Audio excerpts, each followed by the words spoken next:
Mr. Chaudhry, thank you so much for joining me. I'm speaking to you today in two contexts amongst the many hats you wear. One, of course, is as an advisor to the India Semiconductor mission. The second is someone who's been very intimately involved in the setting up of the computer hardware industry in the country. And being a very early adopter and leader in that. So now let me come back to a very fundamental question, and then we will try and build from there. What is a semiconductor? Well, semiconductor pretty much is the heart of any computer or any computing device, whether it's a phone or a tablet or a desktop, whatever. And around around the microprocessor or semiconductor are other semiconductors and components that make up the whole product. But this is the heart, and this is where the power of the product lies. Right. And if we could take examples from our daily lives, a semiconductor could be in a mobile phone, it could be in my car, it could obviously be in my laptop or even a refrigerator. Would that be correct? Absolutely right. There aren't many products where there is no semiconductor or electronics. Is the word semiconductor and electronics, is that interchangeable? Well, it isn't interchangeable because semiconductor goes inside pretty much everything that is electronics. But point I'm trying to make is that you can't really find products, anything that you around you which doesn't have electronics. Now, semiconductors, which are really chips, and in small and very small like this, could go into an iPhone 14 or an F-35 fighter jet, or my laptop, or of course my refrigerator or toaster. What's the difference between these chips now? You see, for the general applications like washing machines, etc., and cars, the type of chips that are required are what are called higher nanometer chips. That is 28 nanometers or 40 nanometers and above. For the phone, where the product is really, really small and needs a lot of power, you go down into 5 nanometers or 3 nanometers. So that's really where the differentiation comes. Our country majorly needs the higher nodes, as it's called. And can you define that a little more? Well, basically, if you look at the demand in the country, a lot of people think that there is demand for the most advanced chips. Problem is that we do not make such products in India. Everything is imported. And therefore, if you have a demand, for example, for phones, the phone chip is not integrated in India. Everything comes integrated inside a motherboard. And all that we do in this country is put it all together and brand it and sell it. Right. So now, if we were to take a further step back, we want to manufacture semiconductors in India, catering to both or only the less advanced products. I think we should not aim at spending effort, time, and money on the lower end at all, because that demand for India is very, very low. Our real demand sits in the higher nodes, which is 28 nanometers, 40 nanometers, etc. And second reason is that the investments for the 28 nanometer and 40 nanometer are much lower than the latest technology, which is used by, let's say, TSMC and others for phones and other products. So I think we should not bother about that to start with, because our requirement is what we should look at. So why would we want to manufacture these semiconductor chips in India? You see, India is a very, very large country. And we have a huge market for electronics. Now, with this size of demand for electronics, if we continue to import everything, then we are going to be in trouble at some stage or the other. You look at COVID. During COVID, the cars could not be produced in India. Close to 250 industries in India got impacted by shortage of semiconductors. So I think we can't allow that to happen in future at all. And the second reason is that the supply chains have become very different now. Everybody is talking about more diversified supply chains and less risky supply chains and more trusted sources. This is where the opportunity for India is, because till now China was dominating in a lot of these areas. Now is the opportunity for India to step in and get the benefit of being a trusted source and also a very reliable source for all over the world. The second reason is that many years ago there was this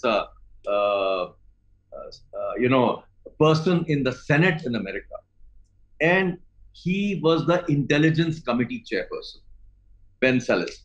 He made a very interesting statement. He said, the next war will be fought with semiconductors. So I think we should be cognizant of this fact that we need to be in this. We are a very large country. The point is that we are a big designer of chips in India, but we don't make anything in India. And that is a dichotomy, because we have a very large force of people who can design chips, but we don't do any manufacturing in India. So we just can't leave it for others to do. We need to have our own. And you never know, when there is a crisis or a war, you will have to have your local supplies very much intact. Right. So, and therefore, you're highlighting the strategic importance of making semiconductor chips in your country geographically. And many countries are trying to create those walls Yes. around their manufacturing as well. But to your point about designing, but these are being designed by companies in captive units like Texas Instruments, for example, isn't it? Not really. There are organizations like HCL, Wipro, Infosys, TCS, many ER&D companies, as they are called, domestic ones also. So there are these GCCs, which are the global companies that are designing in India, but there are Indian companies also designing for the world. If you look at the ER&D portion of NASSCOM sales, it's around $38 billion. That really does not give you the right picture of the revenue, because a lot of that is done by GCCs and they only reflect the transfer price. So interestingly, Intel designs a lot of products in India. Texas Instruments designs a lot of products in India, but nobody knows that those products are made in India, because the IP resides abroad, and that's a missing piece as far as we are concerned as a country. So now the time has come for us to have both our own design to manufacturing capability as far as semiconductors is concerned. Right. And I'm going to come to the manufacturing in a moment. So you talked about nodes. You talked about 28 nodes, 40 nodes, which you are saying, or rather 40 nodes, which you say is more appropriate to India and India's Yeah. needs. Now, India buys maybe 150 million phones every year and more. And that would be amongst the major electronic devices it's buying, isn't it? And or are you, when you say India's needs, are you talking about other appliances and so on, like maybe air conditioners or washing machines or toasters and so on? You tell me one product, Govind, that doesn't have electronics. Maybe a toothbrush, but even the most modern toothbrush has electronics, the electric ones. So pretty much it's there everywhere. It's ubiquitous, and it is a meta resource, and therefore we need to be there in every part of that game on electronics. Earlier, you talked about the strategic importance of chips.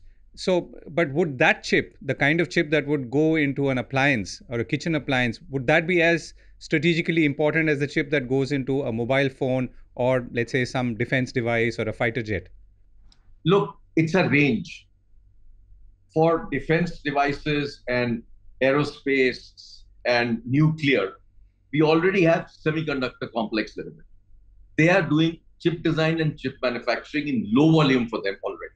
So strategic electronics, we do not need anything better. What we need is for the volume business. So the volume sits in the refrigerators, the ovens, the cars, and all those areas. And that volume is where we should focus our attention to, because we don't need to initially start at the most advanced stage, because putting a plant of that technology will cost us $20 billion. we should not be in that area. We should be in an area where we can genuinely get the best ROI as far as the initial investments go. So $5 billion will be typically a size of a 40 nanometer node solution, and that's really where we should aim at. That's one part of the business. In addition to silicon, there is a requirement in India for compound semiconductors also. So we should focus there as well. What's that? What's the difference between the two? See, the compound semiconductor is the mix of chemicals that actually produce the semiconductor. The silicon chip comes from silicon, which comes from sand. So it's a completely different technology. The investments in compound semiconductors are a whole lot much lower. Typically, a 200 million or a 300 million piece is good enough for setting up a compound semiconductors. Now, where are the compound semiconductors typically used today? They're typically used in power electronics, for example. So, for making a charger for your phone, or making chargers for EVs, or making power supplies for different products, that's where a compound semiconductor is. Right. We are looking at a situation where we've had one expression of interest from Vedanta, Foxconn, which is also a Taiwanese company. Now, that hasn't gone through because the government has sent it back saying that for what you want to manufacture, you need to have a technical partner. So explain to us what that means. So you see, the challenge that the country is facing is that we are now giving pretty much 70% of the capex. From, if you take center, 50%, state, 20%. So when 70% of the money for putting up the plant is being put in by the Indian government has to be very, very sure that the combination of management quality, funding, technology, and partnership is all taken care of. Okay, if any of these things are missing, the government has a major challenge taking the decision. And that's why decisions are not happening. And the second reason is that each of these 4 points might be taken care of. The fifth point is also very important, which is having a good business plan. This business plan should have a clear strategy of saying, where are my customers going to come? So all this needs to be put together by anybody who applies. Then the application will be looked at by the ISM. And within ISM, there are back-end people who are looking at it. And there are close to 5-6 very, very well-known global Indians who evaluate each project. And they then go into such detail where a lot of the people who applied in the past could not answer their questions. So I think is the right approach that we are taking, because if we are going to spend this kind of money, we don't want tomorrow a problem in parliament when somebody says, we spent 70% and nothing came out. We can't afford to do that. So I think the government is absolutely right in taking time over it. Let's not rush these things. These things are not to be done overnight. What is the hurry? After all, we've lost 30 years. We can afford to lose another 6 months. Okay, so let me ask you sort of two quick questions to that. One is, if the subsidy or the incentive has to be up to 70%, then it also suggests or reflects the fact that there is no real business case in doing so, or for the entrepreneur or the business house. No, it's like this, that incentives are given by many, many countries. Okay. In the past, we never got a semiconductor plant going because our incentives were very poor. And the second reason why we couldn't get it all going was that the incentives were to be paid post-investment. Here, what the government is saying that we will pay pre-investment. Okay, that is why it's a much more risky proposition. And there's a very big challenge in the world today. Every country is upgrading its semiconductor capability because everyone has gone through this disruption of supply chains. So America is very, very clear that they want the latest and they want huge volume, but they're giving only 30% incentive. Europe is also doing the same. Japan has invited TSMC to set up there. Everybody in the world is today wanting a semiconductor investment. So in this environment, where do you go as a country? You need to position yourself very differently. And therefore, your positioning is, we want a older node. We will give you 70% if you manufacture in India. And we want to make sure that you are successful. And we will ensure that you get the business to be successful. So I think all of this is the total policy of the ISM. So two companies, I mean, Intel and TSMC are also building very large plants in Arizona right now.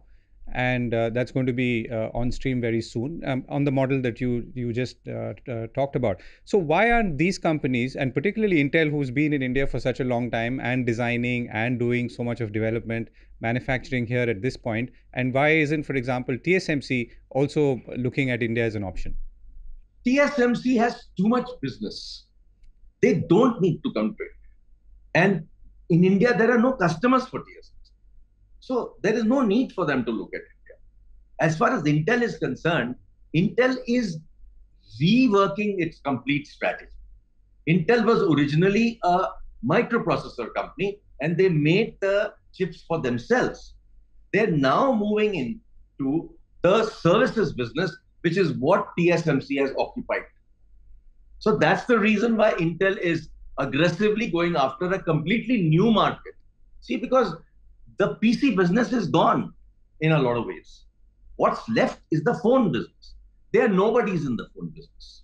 Everything is MediaTek. Everything is ARM technology. So where is the positioning for Intel left? So they need to reinvent themselves. You look at their numbers, you look at their lack of profitability and the questions that are being raised around Intel today. There are many, many questions.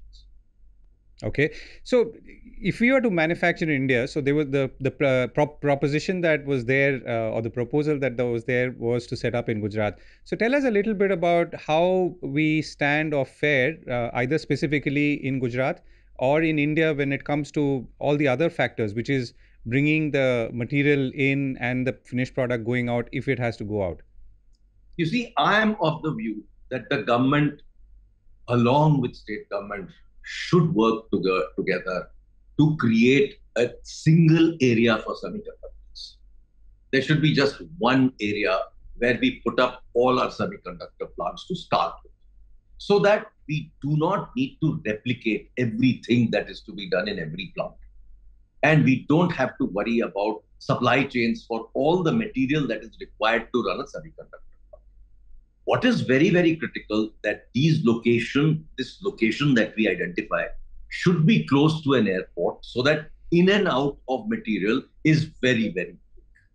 And logistics costs in this country have been traditionally very, very high. And in electronics, where you're talking about $1 or a 50-cent product, I mean, if you have 16% cost of in transit or movement of goods, is too high. Right. So I think I am very clear that there's so much demand that Karnataka wants to set up a plant, Andhra wants to set up, Telangana wants to set up, UP wants to set up. I mean, if we take a decision that is going to be Gujarat, let it be there for the moment, and let them develop a complete ecosystem end to end for the semiconductor capability. And in the current situation where India is today, we have one hole in our whole total strategy of semiconductors, which we don't have today, is the R&D capability for developing processes for manufacturing. And I think that capability was identified in ISM, and recently a report has been created for creating the right resources for the country and the whole world, and also looking at the R&D. So to make these chips, you need to get machines from what appears to me there is only one company in the world, which is an European company called ASM Lithography. So would we be also importing from them, or are there any other machines? No, there are some companies in the US also, but each of them do different things. So for lithography, yes, that is the company. So there are only 3 or 4 companies that actually supply equipment for manufacturing. Which is why I'm saying that don't worry about trying to get the latest, because those machines you'll never get. they'll get prioritized for the Europeans and the Americans and the Japanese. Don't bother about that. Go for the higher node products. And in higher nodes, you can even get a second-hand facility.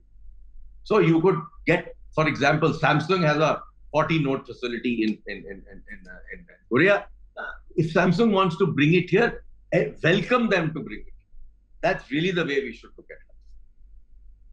Yes, and so Samsung is a chip producer, but they too are not yet coming to India, or at least for doing this. You see, today, a lot of them won't come to India because there's just so much demand globally. And therefore, they will go to where the customers are. Okay, so one area which is definitely open for India, where I expect that you should be seeing some definite activity, is the memory area. See, memory customers are abundant in this country because all the phone companies can buy memory locally. So I think that is where somebody needs to look at this whole incentive that we are giving and look at it very seriously to say, yes, we should come and invest for memory in India. So I think that to me will be a very important area for us to attract people to come and invest here. Right. My last couple of questions. So all of this, I mean, creating a domestic semiconductor manufacturing capacity and the capability is also meant to improve our value addition or increase the value addition of devices or even appliances we make in India as opposed to importing them. In your understanding or estimation today, where could this take us? Assuming, let's say, the first plant were to come up in 3 years' time. You see, alone semiconductors are not going to give the answer that you're looking for in terms of value addition. But semiconductors are a very important part of that. So what we need to do is that as we create the semiconductor ecosystem in India, we should also create the electronic product ecosystem in India. Because Indian brands have got lost in the last 15, 20 years. We need to bring the glory of Indian brands back, create some new Indian brands. Like Boat is there, for example, is a new Indian brand. I mean, they can be scaled. They can design in India. They can buy components in India. They can buy the microprocessor from India. All those things can happen tomorrow. So it's very critical that we parallelly make India a product nation for electronic products as well as semiconductors. Our next phase of growth will be in making India a semiconductor product nation. But that is phase 2 of what we should be doing. And last question, as you look at where we are today and what has transpired so far, including our attempts to build our local manufacturing capacity, now now if you were to look back at your own journey in the hardware space, any lessons that come from then which can be applied today, because you never had any incentives or subsidies, surely not of this scale. Any lessons that you could take from then and apply to today and then look ahead? It's a serious lost opportunity. Because when India, signed up for WTO in 1999 and 2005 zero duty happened, it killed the whole SME business. The large brands like HCL survived, but all the smaller brands got lost. I think we should have prepared a lot better than what we did. Today, with the new PLI policies that are there, the disability factors of India are being taken into account when they're giving that 6% or 4% PLI. That takes care of a large portion of the disability factors. Our disability factors are pretty obvious. Our cost of money is too high. Our cost of land is too high. All those things need to be compensated. They were never taken care of in the past. So if they had been taken care of the past, HCL would have been a global hardware brand. And pretty much like HCL, there would have been at least 15 to 20 global brands out of India. We lost that opportunity. Right. Mr. Chowdhry, that's a useful lesson looking back and then looking at the present and forward. Thank you so much for joining me and sharing your thoughts. Yeah, good to talk to you. Bye-bye. Thank you.